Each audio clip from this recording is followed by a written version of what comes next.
À Montparnasse, on se presse depuis 5 mois pour venir voir ce jeune comique au physique de premier de la classe. Un petit blond qui a un don pour faire rire les femmes aux éclats, car il les imite à merveille. Comme ça. Avec les petits sons. Les petits gestes. C'est ça. Je pense que c'est les gestes. Pas caricatural, non, mais très drôle. Oui, ces petits mouvements de tête très féminins, enfin un petit peu. Voilà. Okay. C'est clair qu'on s'y retrouve vachement, donc c'est assez trippant de voir ça. Sur scène, Alex Lutz n'a pas besoin de se travestir pour se transformer en femme au bord de la crise de nerfs. Oh là là, c'est ça, en fait, je suis conne, putain. Oh, ça va pas. Ça va pas, je sais pas, puis je suis gros, je suis moche, je me trouve, tu vois. Mais si, je suis grosse et toi, tu me dis que je suis belle, mais t'es un connard, en fait, t'es un hypocrite. Mais si, quand je marche, regarde,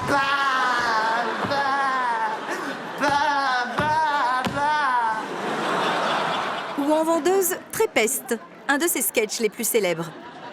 Ouais, c'est pas mal. C'est pas mal, tout à fait. Mais là, on est déjà sur des tailles un peu supérieures à la moyenne. Ce serait peut-être plus judicieux de miser sur un sportswear sympa. On a une collection très décontractée à l'étage, qui correspondrait sans doute mieux à votre nature. Ah non, vraiment, je ne préfère pas que vous passiez quand même le 42 au cas où. J'ai été correcte avec vous, je vous demande d'être correcte avec le produit. À 34 ans, ce père de famille s'est imposé dans le one-man show. Merci, on me rappellera. Ok, donc t'es blond, t'es petit, t'es allemand. C'est chiant, hein, je te cache pas. Hein.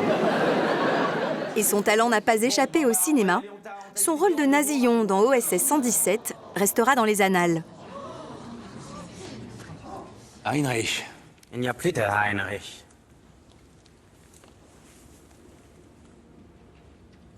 Je suis Friedrich. Ça alors. Heinrich? Un postiche? Tu vois, Noël, il y a au moins un point sur lequel je ne t'ai pas menti. C'est sur ma volonté de changer le monde. Mais c'est surtout cette capacité unique à se mettre dans la peau des femmes qui fait une grande partie de son succès. Ah, Lady de Nantes, elle était géniale. Elle était très j'ai un blazer, je travaille dans la com. Ok, je check, je t'appelle, y a pas de problème, super. Un talent nourri par une observation minutieuse sur le terrain. Pour se donner des idées de personnages, ce comique qui aime les femmes part à leur rencontre un peu partout. Dans les restaurants, les boutiques, mais aussi sur les marchés.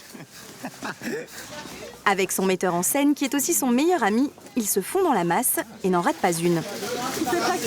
Oui. Là, il va se régaler de cette conversation entre deux vieilles dames qui tournent au dialogue de sourdes. Les petits-enfants vont bien? Ça va.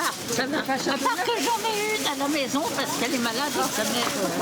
C'est bien pour toi. C'est très bien. Elle s'écoutait pas toujours. On s'écoutait pas toujours. T'en as combien? 3, oui. Immédiatement, il s'amuse à rejouer la scène. 3, oui. Il est malade, c'est bien. Bah, c'est bien.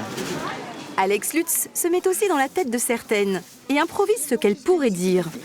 Cette femme, avec un bonnet coloré qu'il pense africain, l'inspire beaucoup. Ah, j'ai toujours apprécié les arts africains. Ça, depuis le début, j'apprécie les arts africains parce que pour deux raisons.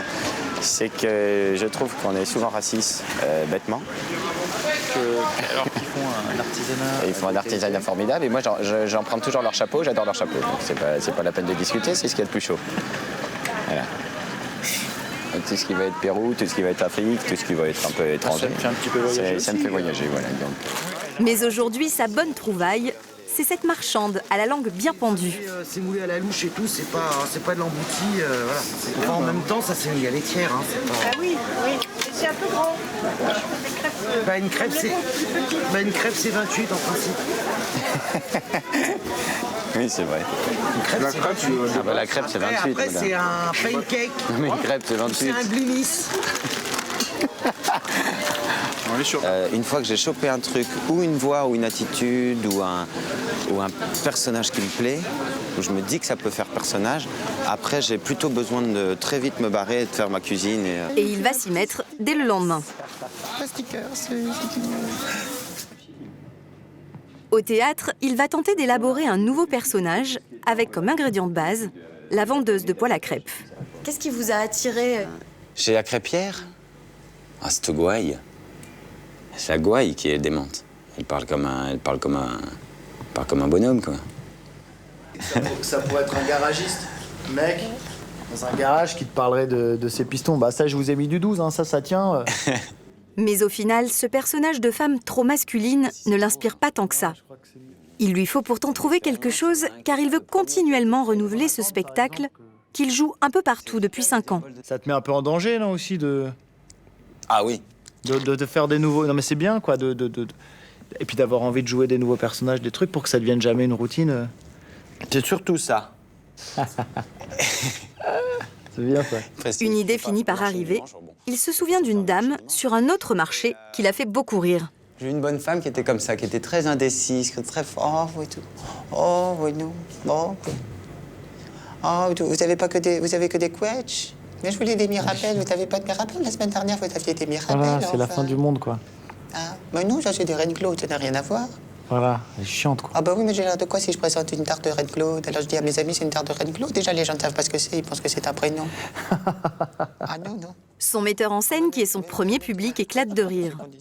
Il ne lui en faudra pas plus pour présenter ce sketch dans son spectacle. On verra bien ce soir, si ça se trouve, ça va faire un bide total, mais en la testouillant, le fait qu'il se marre vraiment et que toi tu te marres un peu et tout ça, bon, je me dis, ah, après tout, il doit y avoir quelque chose qui touche un peu. Alors Alex Lutz va-t-il embarquer la salle ou faire un flop? Un garçon qui s'est fait une spécialité d'imiter les filles. Le cas est plutôt rare chez les humoristes français. Pour Alex Lutz, tout a commencé dès l'enfance, le plus simplement du monde. Aujourd'hui, il est invité chez Elsa, une très vieille copine. La forme? Oui. Il y a aussi sa grande sœur, Laurence. Oui, on est. Voilà. Ça va? Miam, miam, miam. Alors, une petite astuce. Elsa, qui est aussi une rigolote dans son genre, est l'une des premières fans d'Alex qu'elle connaît depuis l'âge de 8 ans. Et Alex faisait donc son petit show pendant l'heure de la cantine, et c'est comme ça que j'ai rencontré. On était tous bluffés par son talent et son enthousiasme. C'était lui le meneur, il créait un peu un espèce de mini-théâtre. Ce qui est certain, c'est que tu as toujours obtenu tout ce que tu voulais par le rire. Non mais c'est vrai. Dans sa famille, les femmes ont de fortes personnalités. Et le petit Alex se servait de son don d'imitation pour obtenir leur indulgence. Ça me permettait d'exister, ou de désamorcer, ou d'apaiser un conflit, machin. Par exemple, ma mère, elle c'est un personnage inspirant aussi parce qu'elle est très haute en couleur. Elle pleure très fort, elle rit très fort, elle l'aime très fort, elle râle très fort. Enfin bon, c'est à chaque fois très fort. Je l'imitais pour qu'elle se dise ah bah oui, elle a l'air conne là quand même. Et donc du coup, ça la faisait rire. Et puis et ça continue d'ailleurs. Très tôt, il passe alors des imitations des femmes de sa famille à de petits sketchs filmés par sa copine Elsa. Voilà, surprise. Ici, il joue les mannequins dans cette fausse publicité pour les teintures de cheveux. Les cheveux blancs, je vous avoue que c'est un charme dont je me passe. Pour voiler en douceur mes cheveux blancs, je mets un serre-tête. Oh mon Dieu. Là, il parodie ma sorcière bien-aimée. Je vais tester mes nouveaux pouvoirs magiques. Tiki tiki tiki. Ça marche. Hurrah. Ça marche. C'est pas raccord du tout. C'est nul. Mon Dieu. Et il incarne toutes ces femmes sans aucun complexe. Alex, c'est un des rares mecs que je connaisse qui assume sa part de féminité et sa part de virilité. C'est-à-dire que c'est très... lié. C'est très lié, c'est très assumé surtout. Il n'est pas dans le machisme. Et c'est pour ça que je pense que ces personnages féminins sont justes. C'est parce que justement, il n'a pas besoin de la caricature puisque c'est assumé. Avec ce talent entre les mains, Alex Lutz, qui a grandi à Strasbourg, passe un bac théâtre. Et il crée sa propre compagnie à 19 ans. Sur le tournage d'un téléfilm où il a décroché un petit rôle, il rencontre l'humoriste Sylvie Joly. Elle va l'aider à monter son spectacle, mais aussi à s'imposer comme metteur en scène. Un métier pour lequel il est tout aussi doué. Il travaille alors avec Pierre Palmade, ou encore aujourd'hui avec Audrey Lamy. Oh, Bah ça, c'est quand même incroyable que tu sois Qu'est-ce que tu fais là? Je sais pas. Moi, je suis tellement contente de te voir. Bah, on va peut-être en profiter. Mais on va en profiter pour répéter, du Parce coup. qu'on se voit jamais. C'est Jean Dujardin, le beau-frère d'Audrey Lamy, qui les a mis en contact après le tournage d'OSS 117. Et depuis maintenant 4 ans, ils travaillent ensemble. C'est une piscine. C'est vrai. T'es ma meilleure copine. Voilà. T'es ma meilleure amie. T'as compris? Et ça, on fait ce geste souvent. Non, parce que si tu mets tes mains sur mes oreilles, j'entends pas Alex, en fait. toi. Ah oui. Moi, je dis souvent que je l'ai bien en main. Et comme une voiture. Regarde, hop. C'est pas gentil de me toucher les cheveux comme ça, parce que je vais être complètement décoiffée. Non, parce qu'après, je peux faire T'es ça. pas gentil. Et hop, tu vois, hop, je peux faire plein de trucs. Alex Lutz a coécrit et mis en scène son spectacle actuel. Mais elle veut le retravailler pour son futur passage à l'Olympia. T'es 2 danseuses, tu crois qu'on peut avoir... Il y a notamment ce sketch où une jeune femme doit annoncer à une copine par téléphone qu'elle ne se rendra pas à son anniversaire. Cédric, l'anniversaire de Mélusine, samedi soir, on n'y va pas, hein? Hein? Ouais, non, mais moi non plus, j'ai pas envie. Non, mais t'inquiète. T'as pas envie, j'ai pas envie, on n'y va pas, et puis c'est tout, hein. Mais évidemment qu'elle fait ça pour les cadeaux. Attends, t'es naïf ou quoi? Mais elle est hyper intéressée, Mélusine! Happy birthday to you, Mélu! Et le comble, c'est que c'est donc Alex Lutz, un homme, qui va lui montrer comment ne pas en faire trop avec ce personnage féminin. Le pied d'appel, je le trouve trop. Oh non! Bah, un peu. Le tape pas, en tout cas. Tu vois, Marc Eh ben, Toulon. je vais lui dire à Mélusine. Ouais. Mais perds pas ton intention à ce moment-là. Il me parle très mal. Là, il vient de bousiller une comédienne, là, en 2 secondes. Il vient de bousiller une comédienne. C'est bien ça? Dans leur collaboration, la part féminine d'Alex Lutz modère la part masculine d'Audrey Lamy. Eh bien, Mélusine, et c'est ça qui crée l'accident de geste. En tant que nana, c'est parfait de travailler avec quelqu'un comme ça parce que je sais que je serai toujours féminine, jolie. Voilà, il va faire attention à tout ça. Et moi, parfois,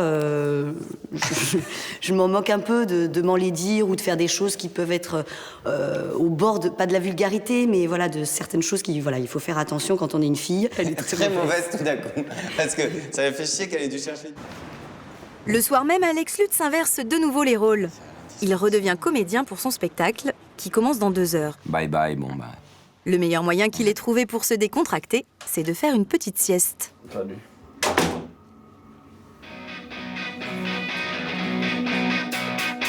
« 21h30, il rentre en scène. C'est le moment de vérité. Ce personnage qu'il a repéré sur un marché, la cliente qui hésite entre les Quetch et les Reines Claude, va-t-il faire mouche? J'ai vu une bonne femme comme ça au marché, je fais le marché. C'est une information, vous en faites ce que vous voulez, mais... Le marché, elle était aux fruits et légumes, elle savait pas. Elle est très vieille, qui prend beaucoup de temps. On était 720 derrière. Non, bah c'est quoi, je voudrais des couettes. En hiver, des couettes. J'aimerais des couettes. Vous avez des couettes? Non? Ah, bah non, bah c'est bête alors. Des quoi? Des comment vous appelez? Des Reines Claude? Ah bah non, on dirait un prénom. Non, j'aurais l'air d'une conne. Non. Depuis le balcon, son metteur en scène le couvre du regard. Et le public suit. Peut-être des pommes, non? Elles sont bonnes, vos pommes? Montrez voir vos pommes. Oh, elles sont farineuses, celles-là. Ah, elles sont farineuses.